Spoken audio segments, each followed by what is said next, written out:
Merci, Monsieur le Président. Messieurs les ministres, chers collègues, la Belgique est bien le pays du surréalisme. Ce matin, on apprend dans la presse que l'armée belge est incapable de lutter contre les quelques militaires extrémistes aux convictions islamistes radicales qui existent en son propre sein et qu'il est impossible de les licencier faute de moyens juridiques suffisants. Et par contre, dans un même temps, nous décidons d'aider la France dans sa lutte contre le terrorisme en lui apportant une aide logistique pour son opération au Mali. Que ne ferions-nous pas pour lutter contre le terrorisme en dehors de nos frontières? J'espère juste que nous aurons bien veillé à ne pas envoyer pour cette opération antiterroriste au Mali ces fameux soldats belges islamistes. Je le dis sous la forme de l'humour, mais ce qui se passe actuellement dans le monde ne me fait pas rire du tout. Ça ne me fait pas rire car sans aucun doute, les dirigeants de nos pays occidentaux sont en train de pendre les peuples pour des imbéciles avec l'aide et le soutien de la presse, qui n'est plus aujourd'hui qu'un organe de propagande des pouvoirs en place. Un peu partout dans le monde, les interventions militaires et les déstabilisations de régimes deviennent de plus en plus fréquentes. La guerre préventive est devenue la règle. Et aujourd'hui, au nom de la démocratie ou de la lutte contre le terrorisme, nos États s'octroient le droit de violer la souveraineté de pays indépendants et de renverser des dirigeants légitimes. Il y a eu l'Irak et l'Afghanistan, ces guerres du mensonge américain, sont venues par la suite la Tunisie, l'Égypte, la Libye, où, grâce à vos décisions, notre pays a participé en première ligne à des crimes contre l'humanité pour renverser à chaque fois, des régimes progressistes et modérés et pour les remplacer par des régimes islamistes dont, et c'est quand même bizarre, la première volonté fut d'imposer la charia. Il en est de même actuellement en Syrie, où la Belgique finance honteusement l'armement des rebelles islamistes qui tentent de renverser Bachar al-Assad. Ainsi, en pleine crise économique, alors que de plus en plus de Belges ont des difficultés pour se loger, se nourrir, se chauffer ou se soigner, et oui, j'entends déjà le sale populiste que je suis, eh bien le ministre des Affaires étrangères, il a décidé d'offrir aux rebelles syriens 9 millions d'euros. Bien sûr, on tentera de nous faire croire que cet argent servira à des fins humanitaires, un mensonge de plus. Et comme vous le voyez, depuis des mois, notre pays ne fait que participer à la mise en place de régimes islamistes dans le nord de l'Afrique et au Moyen-Orient. Alors, quand on vient prétendre partir en guerre pour lutter contre le terrorisme au Mali, eh bien, j'ai bien envie de rire. C'est faux. Sous des apparences de bonnes actions, nous n'intervenons que pour défendre des intérêts financiers, dans une totale logique néocolonialiste. Il n'est véritablement pas cohérent de partir aider la France au Mali au nom de la lutte contre le terrorisme islamiste, lorsqu'au même moment, on soutient en Syrie le renversement de Bachar al-Assad par des rebelles islamistes qui souhaitent imposer la charia, comme c'est déjà le cas en Tunisie ou en Libye. Il faut vraiment arrêter de nous mentir et de prendre les gens pour des imbéciles. Le temps est au contraire venu pour dire la vérité. En armant les rebelles islamistes comme les Occidentaux ont auparavant armé Oussama Ben Laden, cet ami des Américains avant qu'ils ne se retournent contre lui, eh bien les pays occidentaux en profitent pour implanter dans les nouveaux pays conquis des bases militaires tout en favorisant leurs entreprises nationales. Tout est donc stratégique. En Irak, nos alliés américains ont mis la main sur les richesses pétrolières du pays.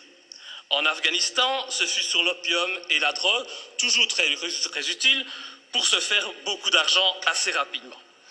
En Libye, en Tunisie, en Égypte ou encore en Syrie, le but fut et est encore actuellement de renverser les pouvoirs modérés pour les remplacer par des pouvoirs islamistes qui très rapidement deviendront gênants et que nous attaquerons sans vergogne sous prétexte de lutter, à ce moment-là encore, contre le terrorisme ou de protéger Israël.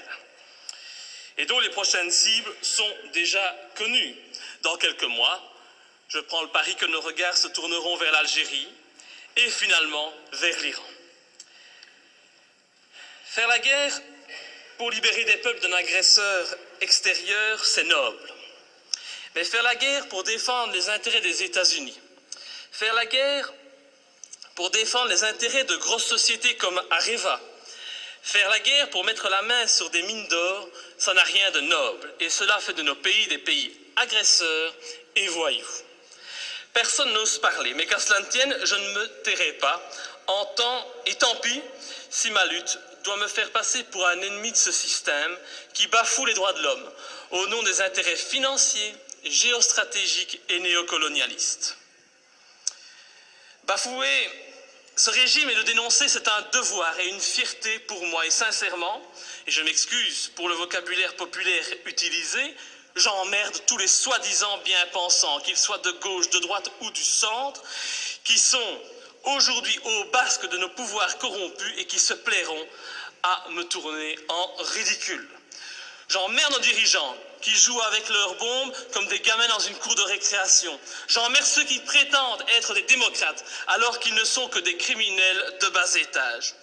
Je n'ai pas beaucoup de respect non plus pour les journalistes qui ont le culot de faire passer les opposants pour des débiles mentaux alors qu'au fond ils savent très bien que ces opposants ont parfaitement raison. Je méprise enfin au plus haut point ceux qui se prennent pour les rois du monde et qui nous dictent leurs lois, car moi je suis du côté de la vérité, du côté de la justice, du côté de ces victimes innocentes du pognon à tout prix. Et c'est pour cette raison que j'ai décidé de m'opposer clairement à cette résolution qui envoie notre pays soutenir la France dans son opération néocolonialiste. Depuis le début de l'opération française, le mensonge est organisé. On nous dit que la France ne fait que répondre à l'appel au secours d'un président malien. On en oublierait presque que ce président n'a aucune, mais aucune légitimité et qu'il a été mis en place pour assurer la transition suite au coup d'État de mars 2012. Qui a soutenu ce coup d'État? Qui en est à la base? Pour qui travaille ce président de transition?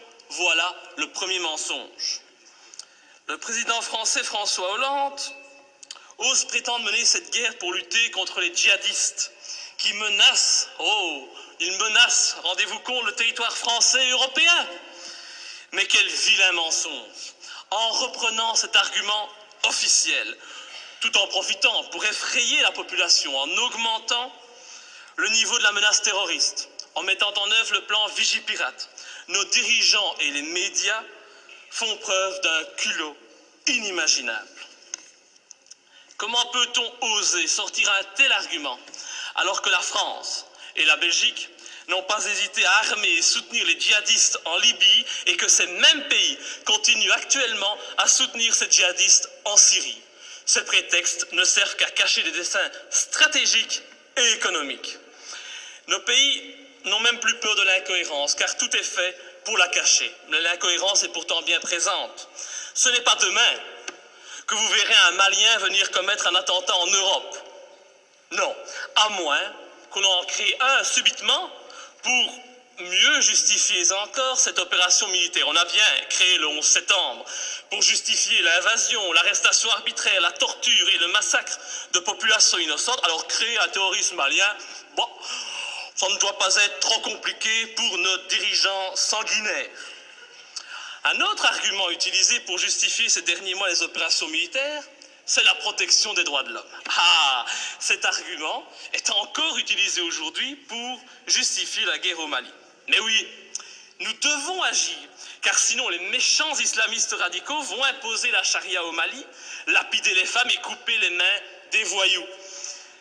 Oh, c'est vrai que l'intention elle est noble, noble et salvatrice, c'est sûr. Mais pourquoi alors?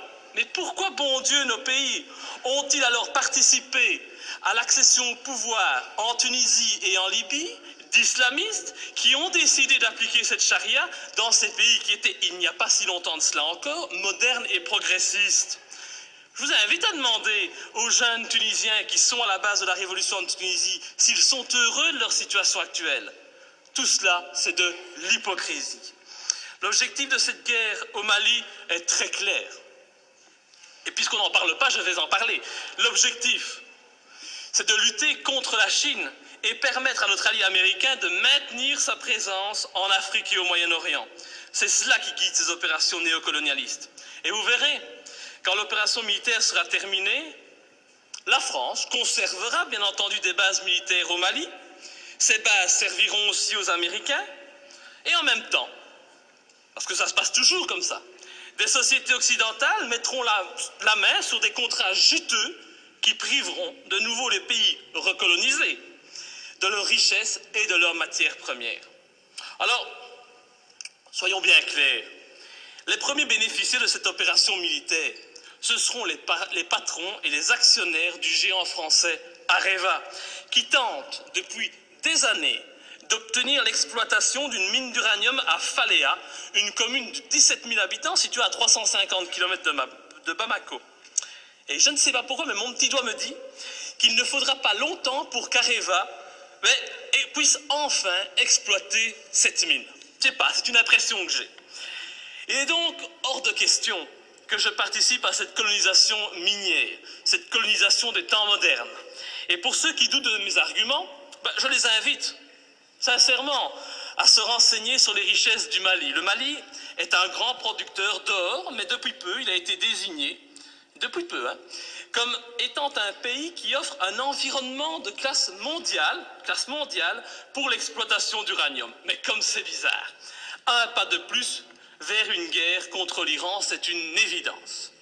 Pour toutes ces raisons, et afin de ne pas tomber dans les pièges du mensonge que l'on nous tend, j'ai décidé de ne pas soutenir cette intervention au Mali. Je voterai donc contre. Et ce faisant, je fais preuve de cohérence, puisque je n'ai jamais soutenu par le passé nos interventions criminelles en Libye ou en Syrie, me profilant de la sorte comme le seul parlementaire de ce pays à défendre la non-ingérence et la lutte contre les intérêts obscurs. Je pense vraiment qu'il est grand temps de mettre un terme à notre participation à l'ONU ou à l'OTAN et de sortir de l'Union européenne si cette Europe, au lieu d'être un gage de paix, devient une arme d'attaque et de déstabilisation de pays souverains aux mains d'intérêts financiers et non plus humanistes. Enfin, je ne peux qu'encourager notre gouvernement à rappeler au président Hollande les obligations qui résultent de la Convention de Genève en matière de respect des prisonniers de guerre. J'ai en effet été outré d'entendre à la télévision, de la bouche du président français, que son intention était de détruire, je dis bien détruire, les terroristes islamistes. Alors je ne voudrais pas que la qualification utilisée pour nommer les opposants au régime malien, c'est toujours pratique aujourd'hui de parler de terroristes islamistes, soit utilisée pour contourner les obligations de tout État démocratique en matière de respect des droits des prisonniers de guerre. Nous attendons un tel respect de la patrie des droits de l'homme. Enfin, et pour terminer, permettez-moi de souligner la légèreté avec laquelle nous décidons de partir en guerre. Tout d'abord, le gouvernement agit sans la moindre autorisation du Parlement, il paraît qu'il en a le droit. Il envoie du matériel, des hommes au Mali. Le Parlement réagit par la suite, et quand il réagit, comme aujourd'hui, eh bien, cette institution n'est composée que d'un tiers de ses membres. Encore beaucoup moins si on parle des élus francophones. C'est donc une légèreté coupable qui ne m'étonne pas vraiment, venant d'un Parlement de toutous soumis aux diktats des partis politiques. Je vous remercie. Monsieur le ministre des Affaires étrangères.